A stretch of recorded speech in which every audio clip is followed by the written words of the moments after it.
What you want wants you back.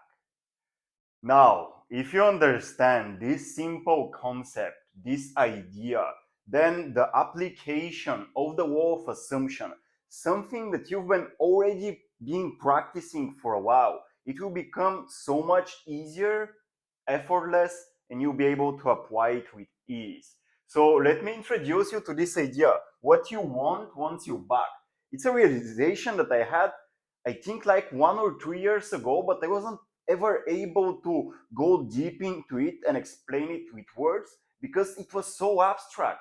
But once I got introduced to Neville Goddard's work, then it became so much easier to understand. And through this illustration, well, my intention is that I want to share it with you so that you can get the grasp of this idea, take it home, put it in your mind, and then apply it towards your desires so that you can manifest with so much more ease going forward. That being the case, let's directly get into the video. Hey there, I am Daniel, your host and the owner of the channel Soulful Relationships Experience, in which you can learn everything that will help you attract the most conscious, uplifting, and meaningful relationships. So, what does it mean that what you want, your desire, wants you back? Like, how does that look like? What's the sense in it? Well, think about it this way. Neville states that reality is already complete and consciousness is the one and only reality. So these are the two presumptions we want to make before going forward into this illustration. So if reality is already complete, this means that every state already exists by itself. It's self-sufficient, it's self-reliable. It doesn't need anything else for the state of consciousness to exist. And since consciousness, you being aware, consciousness is the one and only reality, this means that every state must pass through consciousness. So, okay, let's say you have a desire. Let's say you have the desire to manifest a specific person, to manifest a great job opportunity that feels in alignment to your vision in life. Let's say you want to manifest more money or a car or whatever it is you want to manifest. You have this desire. This desire, if we look at the desire as a state, it's a state of consciousness. It must already be there in consciousness. So subjectively, in a parallel reality, your state already exists there, but it's not accessible to your present state of consciousness. So if you want to attain that desire, well, you need to attain it in consciousness first. So you need to pass through this cycle in this illustration that I will show you in a moment. So looking at this illustration, we can see that we have what was. That's the past. This is basically your current circumstantial reality. And what was, this is basically, again, everything that you're currently surrounded with. It is in the past. Because the moment you're conscious to it, and you look at it, you focus on a circumstance around you, let's say in your relationship situation, in your financial situation, in your job situation, you look at it, then the moment you look at it, the moment you look at what was, it starts feeding you with impressions, suggestions, and assumptions that are based on your past states of being. So it's like your current circumstantial situation that you're surrounded with, it reminds you of, it reflects your current state, your past states. It shows you what you were creating before in your life. So it always feeds you with impressions being the beliefs, the assumptions, the thought patterns that were a product of the past, that were a product of your previous states of being that you are radiating either consciously or unconsciously to put yourself into your current situation.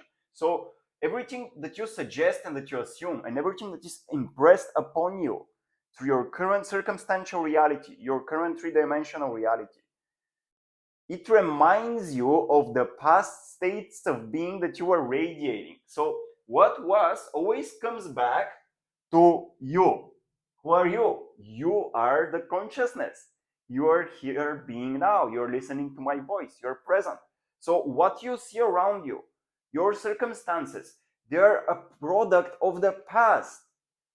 And they're feeding your consciousness with, again, impressions, suggestions, and assumptions that belong to your past state of being. And so when this happens, now in your conscious awareness, in your presence awareness, now you have the choice to either surrender all the impressions that you receive from the past back to yourself, where you can radiate a wished for state. You can choose however you want to feel, and this wished for state, it would naturally inspire hopes, dreams, desires, and some form of expression, either through you or either through other people in your life that will help you and support you on the journey of your desires expression. But what happens most of the time is that we do not um, we do not surrender of what was. We do not surrender of our past conditioning. We do not surrender of our past limiting beliefs, thought patterns, impressions, assumptions, and we try to superimpose our current state of consciousness with what we want in the future. And then it becomes like one huge chaos in which your vibration is partly influenced from your past unconscious state of being, and it is also partly influenced from your desire, from what you want to experience, from the state of your desire. And so then what you attract to yourself going through that cycle is that you attract something, you attract a future that becomes the past. And since the future was introduced by your past or was influenced by your past already, the future looks very similar to your past, and then you are stuck in this cycle. But now let's say you want to go out of this cycle, right? You have a really burning desire, you have a really strong desire to change. And so what you want to do, applying the law of assumption, is when you're at this stage, when you're in contact with your past, with what was, what you're currently surrounded with. Again, what you're currently surrounded with, it's a product of the past.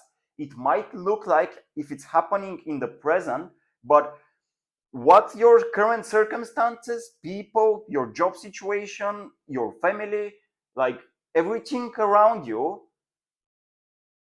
all that this feeds your consciousness is impressions, suggestions, and assumptions from states of being that you are embodying before, that are currently influencing your consciousness. And since I is in the center, your state of being, it's like this is what the I is, the unconditioned awareness of being. And again, Neville speaks about that a lot in his books. So the unconditioned awareness of being, it is unconditioned.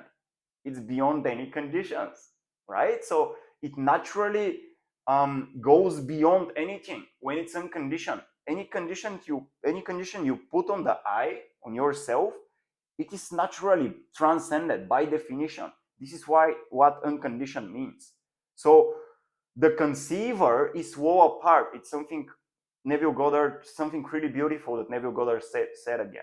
Like the conceiver, your power to conceive, it is beyond walls, it is beyond conditions, because there must be somebody to conceive, right? So when you're the conceiver, by definition, you must be beyond any conception you have of yourself. So if you want to, again, change your future, if you want to attract a better future, if you want to manifest your dreams and desires, you cannot allow what was to condition your state of being. So you need to surrender all the impressions, suggestions, and assumptions that come to you from your current circumstantial 3D reality back to yourself. You want to give them back to your consciousness, where they will dissolve. And once they dissolve, then you can radiate a wished for state. Let's say you can radiate the state of fulfillment, the state of relief from your desire, knowing that it's already the case. Because again, what you want already wants you. What will be becomes what was. So what you want and put into the future already wants you. The only condition, the only necessity, the only thing required from you is to let go, to surrender your limiting beliefs, your assumptions, your suggestions of what like what the current 3D circumstantial reality that's in your past is suggesting to you. You cannot accept that. Like, don't reject it too, because when you reject it, you give it reality. But when it comes to you, do not accept that what your current reality is suggesting is true. It isn't. It's a reflection. It only reflects your past state of being, which, if you allow it to inform you, if you allow it to influence you, your past state of being, it becomes your current state of being. And then your current state of being starts radiating states, the state of your desire. But now the state of your desire, it's not pure. It is, it's not pure. It's polluted from your current state, your current past state that was inspired from what was your past. Which, if you want to change your past, again, if you want to change your current circumstantial reality, you cannot allow, it's not in your job description, you cannot allow any impressions, suggestions, or assumptions from your past to reach you. So anytime they come to your consciousness, you give them back. You do not accept them. And by doing that consistently, now you are able to remain in this state of unconditioned awareness of being. From this state, there is only one requirement. You radiate the state of your desire fulfilled, the state of your wish fulfilled. So how would you feel when your desire was fulfilled? You can ask this simple question again and again, like 10 times per day. How would I feel if what I wanted was already the case? I would feel empowered. I would feel fulfilled. I would feel relief. I would feel gratitude. I would feel joy, right? What else would you feel? I would feel clarity. I would feel confidence. I would feel worthiness, right? So all these states, you need to remember them, recall them, put them into your projector screen and start projecting them outwards, meaning that you just allow yourself, give yourself permission to feel how you want to feel, instead of allowing what was to pollute your state of being, so that then it gets meshed up, chaotic, and now you start radiating partly your desire, partly the lack of your desire, and let's say radiating grief or something like that, similar state. And then you consistently re-experience the same cycle, which obviously, if you're watching this video, you don't want to be there, right? So again, surrender all the impressions, suggestions, and assumptions back to your past, and giving them back to your past, giving them back to your consciousness. Now become free, unconditioned. From the unconditioned awareness of being, choose how you want to feel. And then you will see clearly that what you want wants you back. Because here is the rest of the cycle. When you stay in that state of your desire being fulfilled, let's say stay in the state of fulfillment. Okay, how fulfillment looks like how does it feel? And then you let it come to your consciousness. You let it be there. You let it inspire. You let it build itself up. And so you let it be there. And by doing so, you naturally feel and see that it starts inspiring hopes about the future, desires about the future, and expressions. Like, it starts moving your body into some form of expression. So you just stay in that and trust it. Wherever your imagination wants to go, once you start radiating the wished for state, you let it go there. You don't let it go in your past, because if you do, well, the cycle will repeat and you keep experiencing what you don't want. But when you focus here and let go of anything that's in the past, then what will be becomes what was. And so then it becomes obvious that your desire was already seeking you. It was seeking to embody itself through your body, through your state of being. So it's one choice away. It's not as hard as you think, my friend. And now I want to help you remember 3 walls that, if you keep in your mind, it will make it so much easier for you to choose a state. So the first wall is that, and again, this is something that Neville teaches, your desires contain within them both the power and plan of their self-expression. So you don't have to think about something of like how you manifest your desire or when. No, that's not your job responsibility. The only thing you need to know is how you will feel and stay there. Let me share with you a quick story. So currently I'm in the process of starting to organize live events with more consistently where I live. It's like something local, not online currently. And so I was organizing event just 2 days before today, and like 1 week before the event, I didn't know what I would speak about. I only had a headline of the topic, and I didn't know the contents. And so I was traveling from one city in Bulgaria to another through plane, and and by and I knew what would be the state. I knew the state I would be in when I'm in front of people and I'm organizing the event and I'm hosting it and facilitating it. And I consistently remember this state. And I remember in the plane, I was feeling really sleepy, like state akin to sleep, similar state. And I put into that state the feeling of my desire being fulfilled, which is the state of contributing, the state of curiosity to the people who are attending my event. So it's like a really specific state, a state of contribution, which comes with fulfillment.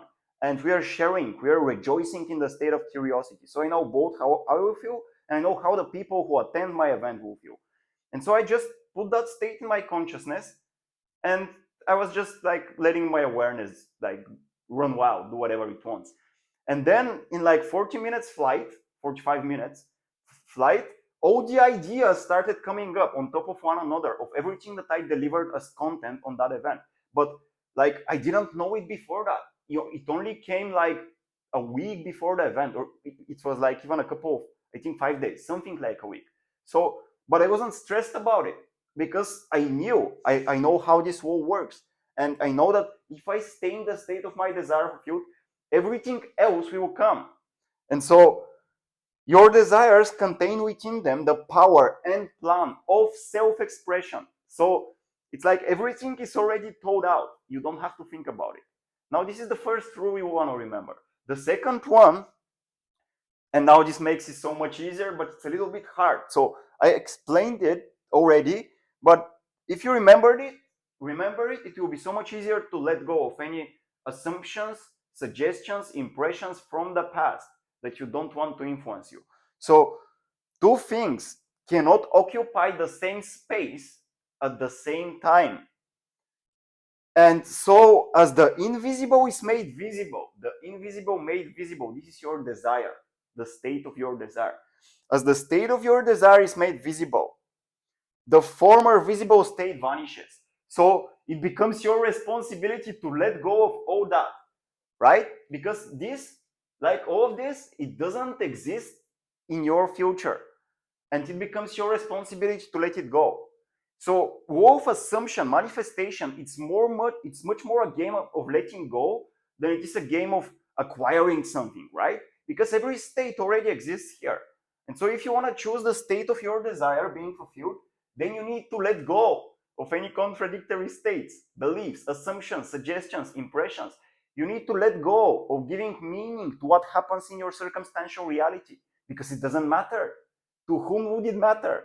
Only to your past self, to the past states you were radiating. And now, since you want to shift to your wished for states, you cannot allow your 3D world to influence your vibration, your state of being, right? So, again, two things cannot occupy the same space at one and the same time. And so, as the invisible is made visible, the former visible state vanishes, it dissipates, it dissolves back into consciousness, and you should allow that to happen. And the last thing you can remember is the state in which you abide determines the kind of world you live in. So as I said, as I showed you earlier in this illustration, what will be, it becomes what was. There is no other way. The past becomes the future. Because ultimately both the past and the future are illusory. And everything that exists is you being here now as your choice. So what do you choose, my friend? How would you choose to feel now after watching this video? Because your choice determines the world you live in. And your desire, as we discussed already, it's already looking for you. What you want is already looking for you, wants you back. So this was everything I wanted to share, my friend. Now, I really trust you found this video to be helpful. So if this is the case, like it, comment down below, subscribe to the channel if you're new to it, and I would love to see you around in future Neville Goddard and Law of Assumption contemplations. So if you're new to the channel, subscribe, and I would love to see you in the next video. Bye bye for now. Enjoy your day. And again, what do you choose? How would you want to feel now? The most important question you need to answer. See you around.